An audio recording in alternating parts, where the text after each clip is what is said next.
I'll try that. Okay, let's see. I've got a mic, so you're okay. I thought you were going to sit in my lap. You disappointed me. Okay, now first I have to say, does anyone recognize this? It was left. And so if this is yours, everybody's seeing it now. I'm going to have a read. But if it's gone missing, I understand. So it's here for you. And you can get it after the session.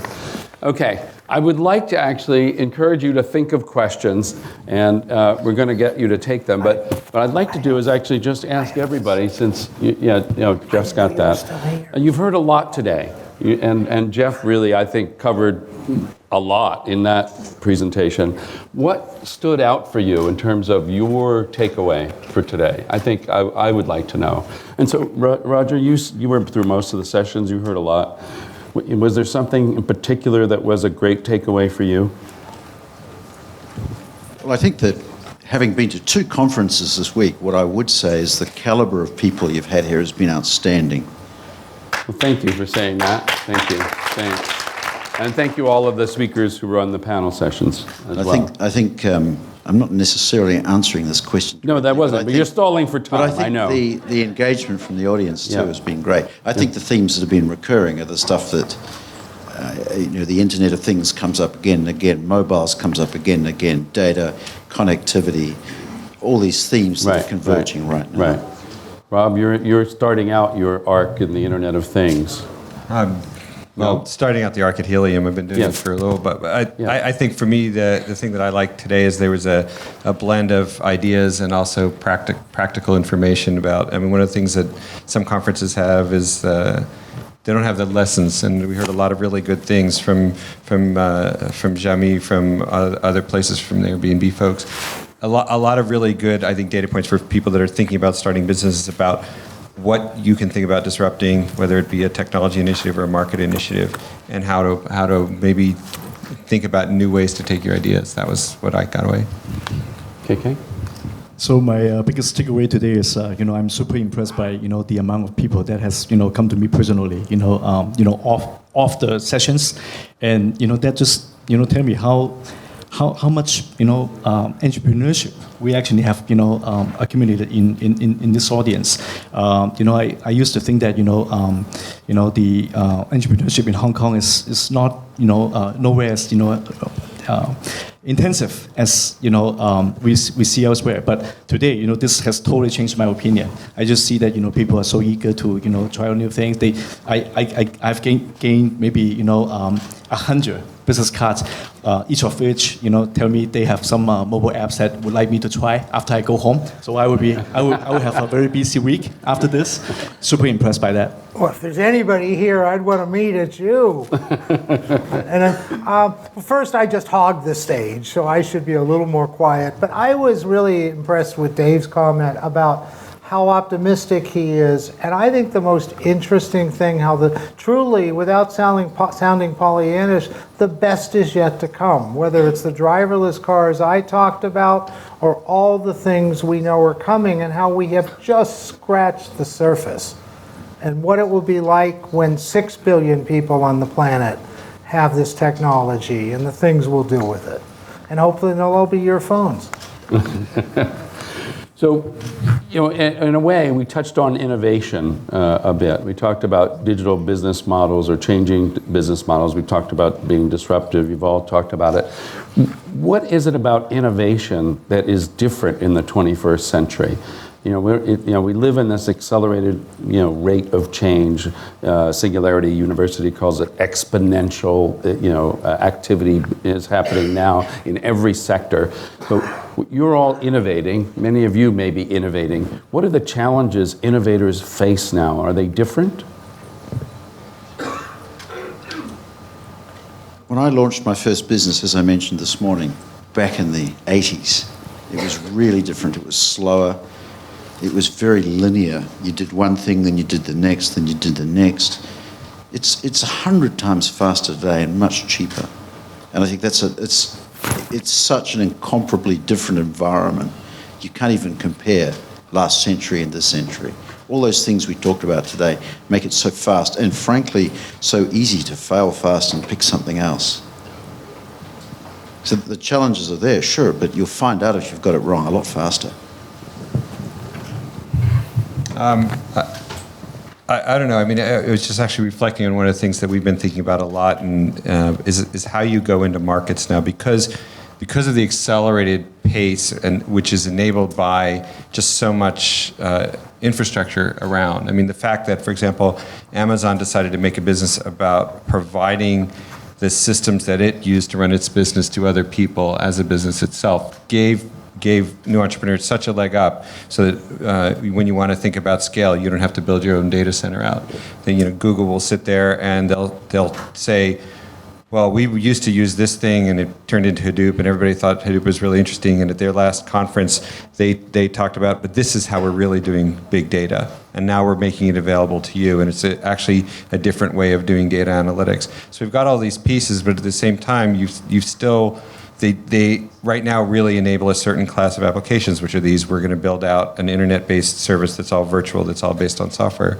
I think one of the next phases that's going to be really interesting is the people that are doing the physical stuff. And Elon Musk, I think, does this probably one of the best.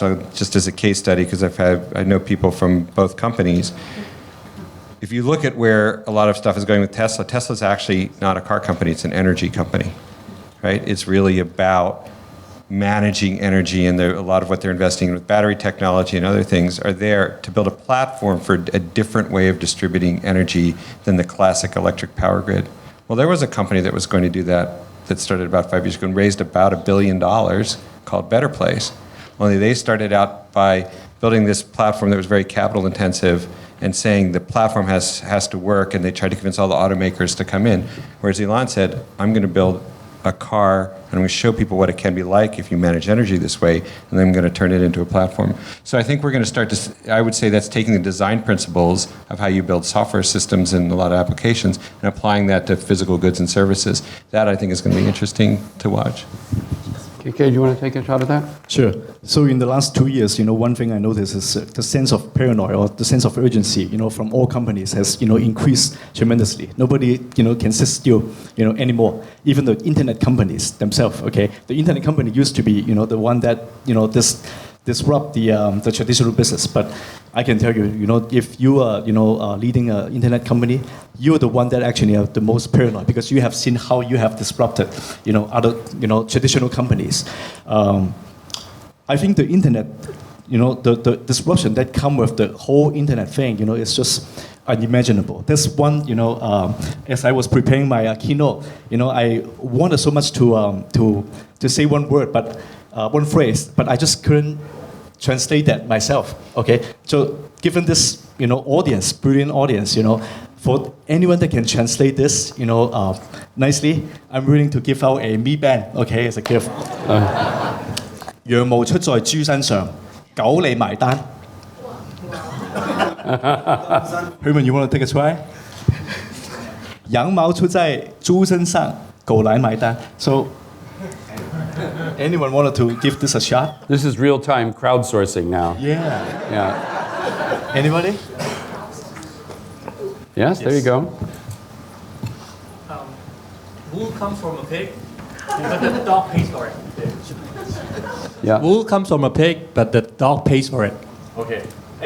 People agree with that? What comes? What does that mean? Wool. Wool is supposed to come from a sheep, right? Right. Wool, But wool. it comes from a pig, but Yeah. the dog pays for it. So I think he already did a fabulous job, on this question. So the meaning is, in the traditional business model, right? The wool always come from the sheep, but now with the internet and the disruptive model, the value chain has been changed tremendously. The wool actually not necessarily come from the sheep; they can come from the cow. Okay, and the cow is not the one that's paying for this value. Actually, the dog would have to come and pay for the the wool coming from the cow. I know this is very confusing. Wait a minute. What happened to the pig who was flying in the typhoon? Exactly. Yeah. So What it happened? doesn't have to pay for anything. The cow. So if you think this is confusing, Yeah. this is what the traditional companies are facing right now. All of a sudden, they see that the value chain has been changed. From before. They're no longer following the traditional physics, the business physics as they see it before. So I think this is the biggest takeaway I have observed in the last 2 years.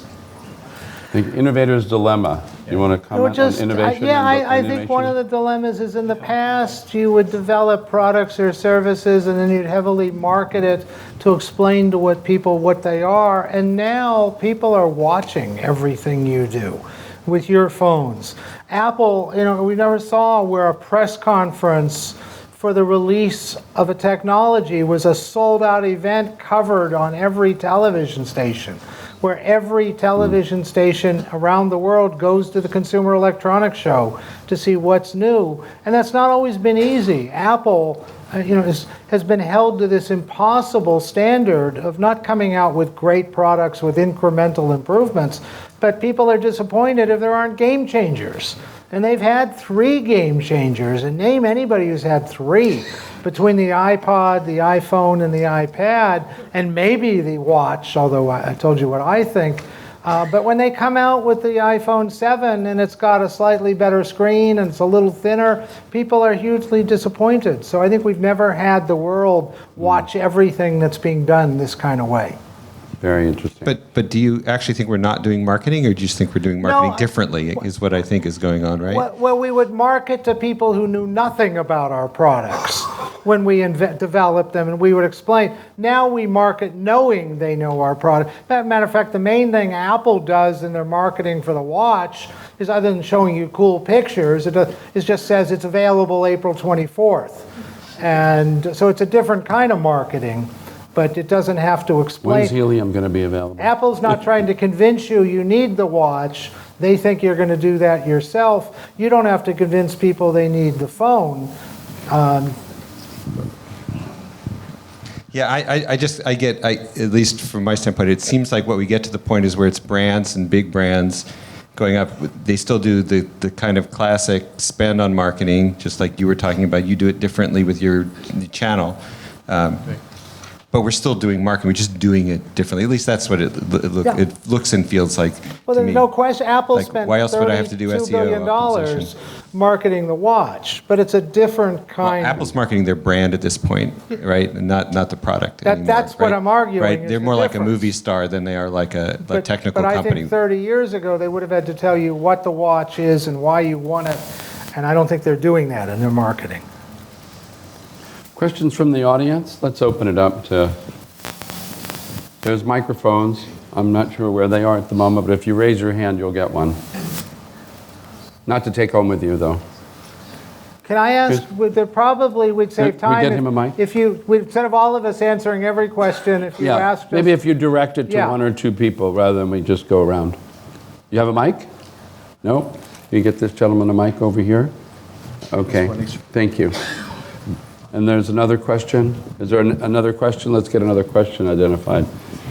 Okay, back here. Okay. Another mic over here later. Go ahead. So maybe a question to any 2 speakers. Okay. I think Hong Kong is a great platform to start a business, and I think I would like to change to make a noise to the world. But when I talk to some VC or some investors, they always think the Hong Kong market is too small.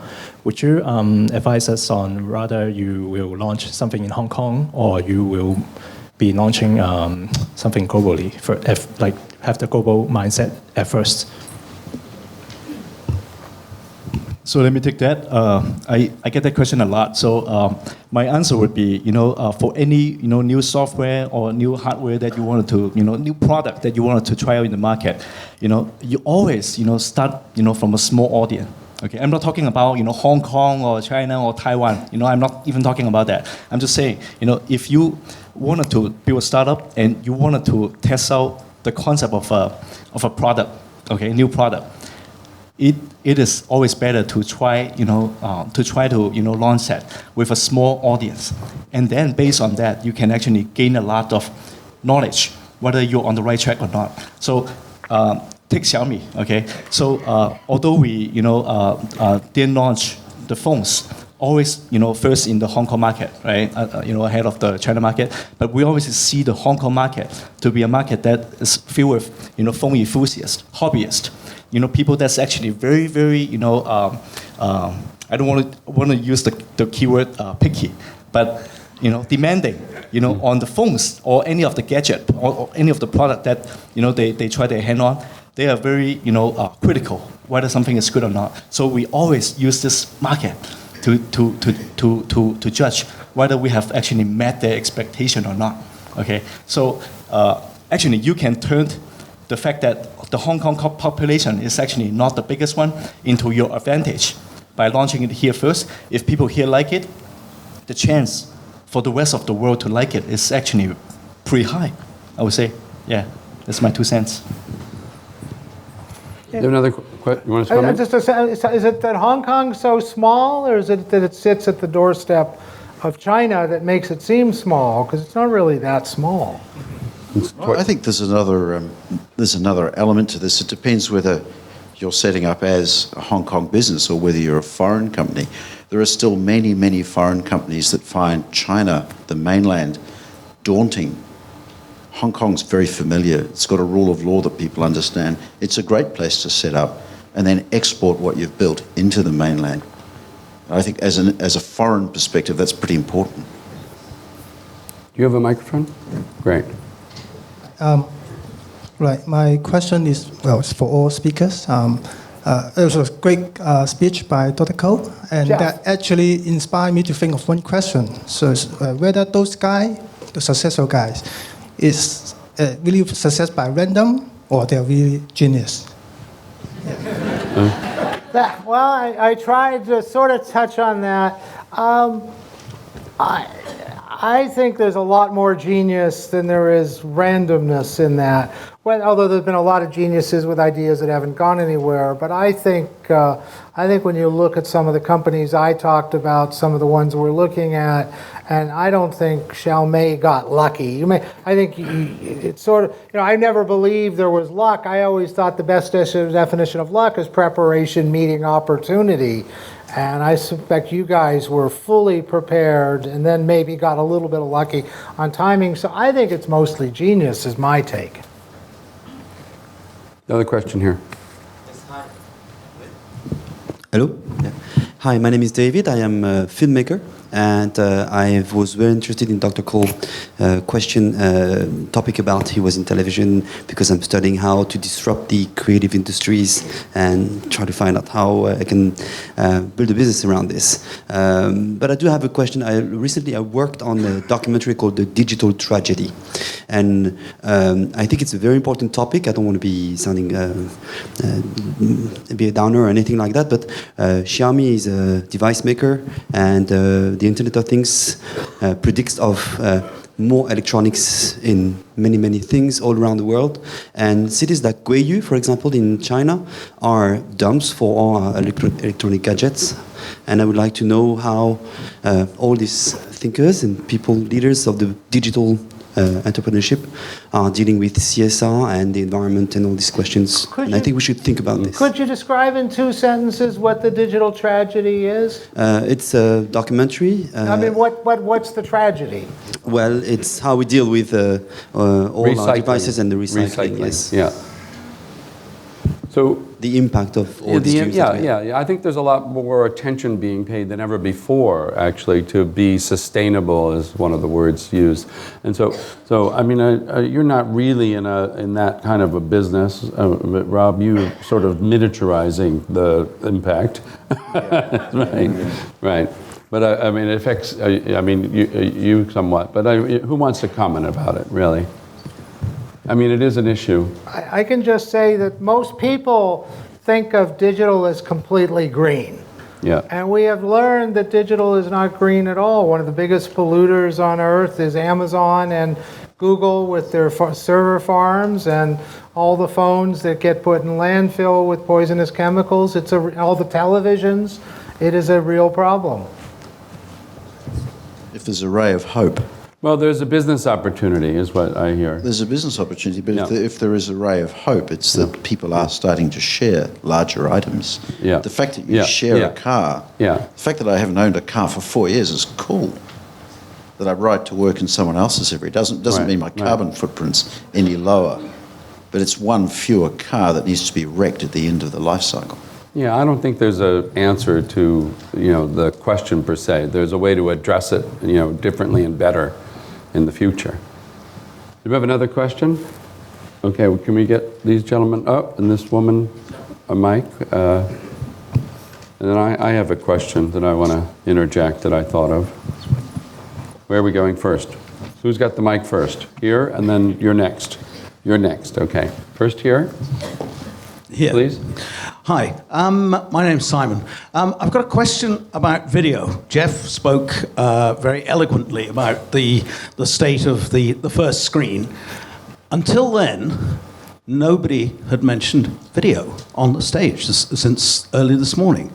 Nobody's talking about YouTube, about the driver, the immersiveness and the almost eternal interest that everybody has in video all day, all the time, including in their offices. What is the future for video in your world in the next 5 years? Is it going to become more immersive, become more engaging? Or is it actually video, and let's not call it television, admittedly, is that going to continue to dominate? Because you're all talking about transactional life. Others are thinking about video.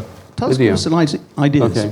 Yeah, some thoughts. I mean, if nobody wants to jump in immediately, I had said earlier I was an analog entrepreneur. I bought in 1969 Sony's first Portapack, which was the first videotape prosumer for $2,000. You could record video, and you could basically see yourself out of time, which was pretty revolutionary at the time. What an old guy! I am an old guy. I just carbon dated myself. I was actually 16 years old at the time, but it was an amazing thing, and there were a lot of things I could comment about that. But that was the first time that actually anybody could. For $2,000, record their own video. Otherwise, it was the high priest of media. It was NBC, CBS, So look how far we've come. Wasn't it? It was black and white. I still own it if you want it. It's available on Trade Me, or it will be, or eBay. It was a moment in time, and look how far we've come. Now everybody's got digital videos everywhere. 75% of internet traffic is going to be video. Video is going to be here. It's not going to go away. Now, just recently, if you're not aware of it, or some of you may be, a company called Magic Leap, which comes from New Zealand. Well, I shouldn't say it comes from New Zealand. It was developed in Florida, but it's now in conjunction and partnership with Weta Digital, our big media production company owned by Sir Peter and others. And they're in $500 million development to change the future of how we interact with audio-visual content. And if they succeed, it's sort of under wraps. But if you Google Magic Leap, basically it's an amazing potential game changer, as you describe it, in terms of what next media will be. We're making a lot of transition. I don't think audio-visual material is going to go away. We live in many ways in mediated realities, is what I call it. We spend a lot of time just in screen conversations on Skype. That didn't exist in 1970. It just came out in the 80s. Executive teleconferencing on AT&T in the United States, and nobody bought it because it was so expensive, and now we all do it. So I think it's not going to go away. Actually, Hal, I really am qualified to make a comment here because when I first got to the US, my first job was selling Betamax. Yeah, I still have one of those too. Betamax? I had several of them. It's a long-lost format. But the company I run today... But it's a great case study at Harvard. In age. The company I run today is fundamentally a digital marketing business, and we have 8 or 9 channels we reach consumers through. And on at least half those channels, we are actively trying to embed video into everything we do because the consumer engagement is just massively higher. We're embedding it into emails, we're embedding it into affiliate sales, everything we can. Yeah. It's alive and well. It's not going to go away. It is everywhere. It may change in shape or form. What I'm asking is, what is the future for video? It's going to get more pervasive than ever before. Well, what are you asking? You're asking about is how it's changing. Is it going to be augmented reality? Is it going to be streamed real time? Is it going to be? I mean, the one thing that you can really point at is it's moving away from broadcast, multicast into more point to point. However, there will always be a point.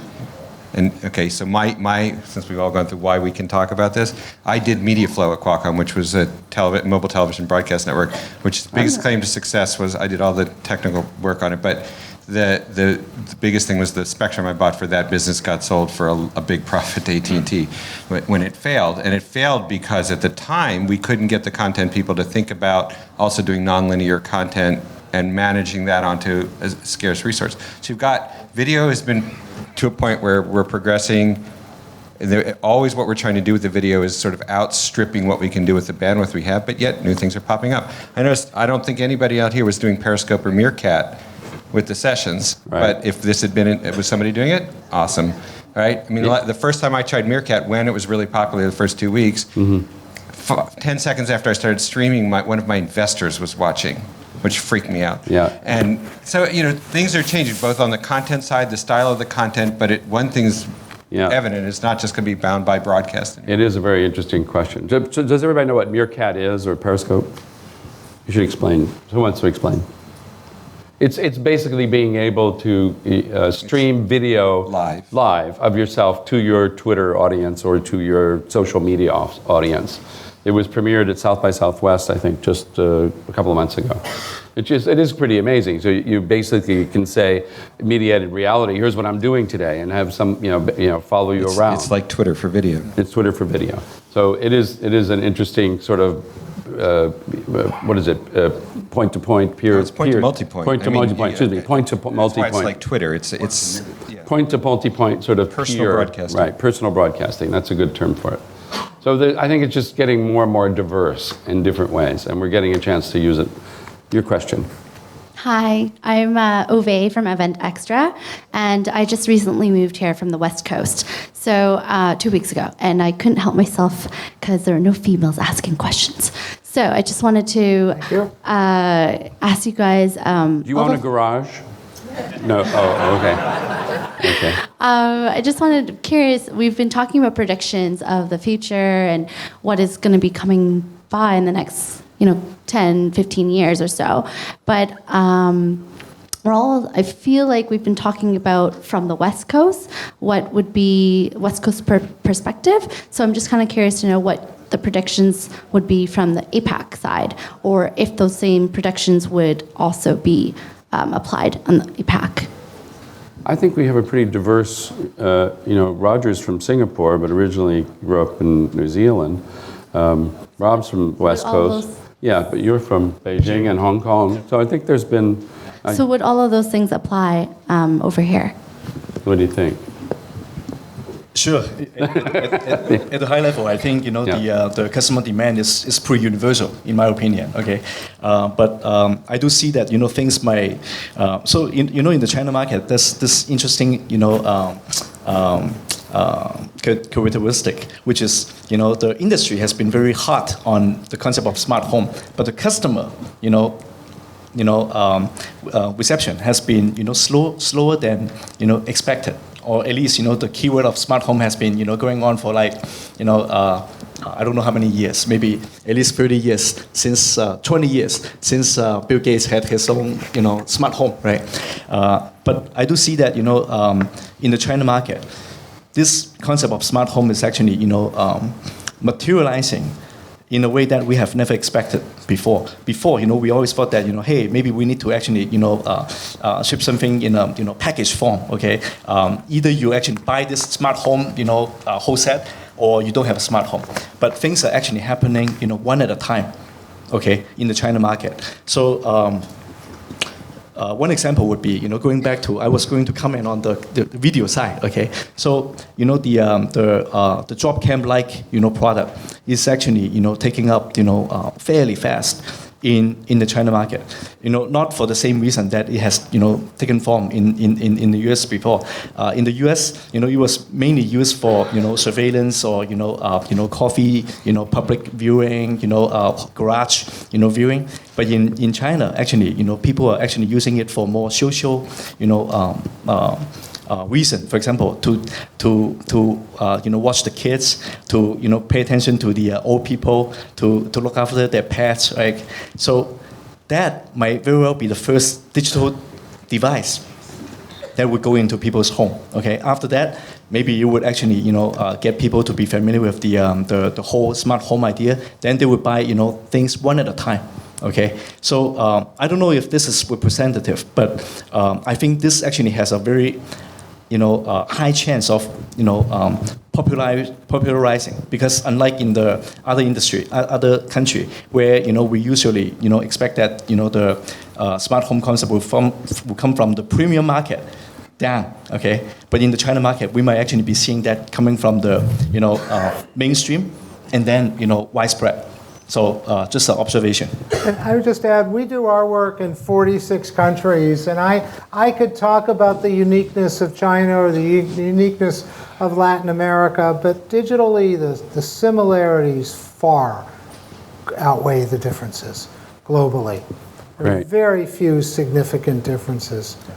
Very interesting. Okay, we're getting overtime actually, but I just want to ask one more question. We don't. Oh, Herman has one more question. Okay, you're allowed to be overtime. Thank you. I was hoping someone else asked this one. I have a question for Jeff. When you teed up, you mentioned we've missed the big opportunity to learn where people get the 16 hours for the first screen. And then you go on and say, now we spend 47 hours on. Where did we get the 29 hours from? Well, okay, be very fast. When we started our work, the first question the press wanted to know is, where's the time for the internet come from? And that's when internet hours in 2000 were about 12 hours a week. And the answer was television. Because if you think about it, television historically has dominated our at-home awake time. Many people turn the television set on the moment they enter the home, leave it on till they go to sleep. Some of us go to sleep with it on. Some of us leave it on when no one's home so that people think we are at home. But then that was from 12 hours, that's on top of television hours. But where we got to 47, broadband changed everything. Now we're online between the time the airplane lands and when it gets to the gate. We're online sitting and waiting for the flight. In Los Angeles, we're online at traffic signals, hopefully not while we're driving. We're online that if you and I are having lunch tomorrow and you're 5 minutes late, I'm answering my email hoping you're 10 minutes late to lunch. So we're picking up all these times on top of some television time. And of course, those 47 hours includes those who use the internet at work. But we're picking up all these little pockets of time. The average, you must know this, but the average smartphone user accesses their device over 100 times a day. And sometimes for a minute. And look at all this, the time you are online right now with your smartphones. And I'm not criticizing you because I say I was as well. That's time. So in a way, it's not taking away time from things that we do. It's just... It does take some time. It takes some family time away. And families are, as you know, are sitting around the dinner table, everybody's online, rather than eating or talking. It does. So in your study, do you have like a chart? Oh yeah, we can outline exactly where those 47 hours come from. I'm going to go look for it. So, and what's the website again? Digitalcenter.org, Center American Way. Okay, one more quick question. We're almost 10 minutes over time, and I hope if you have to leave, please go. No, not asking. I'm going to ask because I want to end on this note, and I think it's useful for everybody in the audience. If you could give entrepreneurs, 21st century digital entrepreneurs, one piece of advice, right, that you think would be most useful, what might it be? I'll shorten it by saying I already said it. Learning curve, action curve. Okay. Just do it. Just do it. Now. I guess to go on that is just keep doing it because it's going to change. Okay. one word: endurance. Endurance. Okay. All right, I want to thank all of you for being here today. Thank you for making DELF 2015 a most enjoyable day, so thank you. I thank our keynotes for being here. I want to thank Jeff, KK, thank you. Yes, thank you, Rob, thank you. And I guess I have a couple of, the shuttle bus is leaving at 6 p.m. To Admiralty and Kowloon Tong. And so if you are taking the bus, you have to gather at the reception center counter. Excuse me. So on behalf of Cyberport and all of you who have come to the forum today, DELF wouldn't be successful without you being here. So thank you very much. I hope you'll come back. DELF 2016. See you all then. Thank you.